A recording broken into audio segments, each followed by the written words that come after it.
Merhaba arkadaşlarım. Bugün İstanbul'da hava çok güzel. Aynen Adana, Mersin, İskenderun gibi Çukurova havası var. Günlük güneşlik. Şu anda Bakırköy Kapasite Alışveriş Merkezi'ndeyim. Sokaklar çok insan dolu. Şunu düşünün yolda gelirken. Bu kadar vatandaşı, bu kadar insanı bu İstanbul nasıl taşıyor, nasıl yükleniyor? Hakikaten bayağı düşündürülecek bir durum. Size kısa videolar çektim. Bunları uygun bir şekilde montajlayıp göstermeyi düşünüyorum. Sevgiler.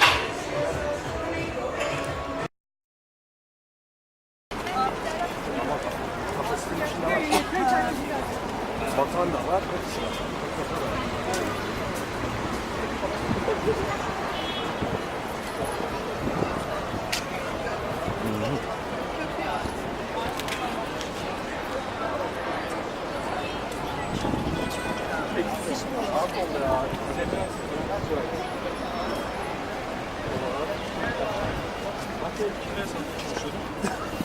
İşte ben ağlamayı kendime yediremedim.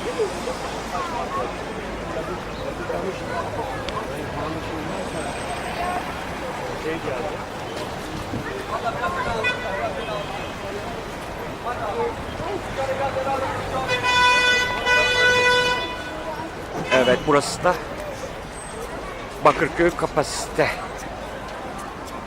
Senelerdir geldik. Aynı şey. Dizayn.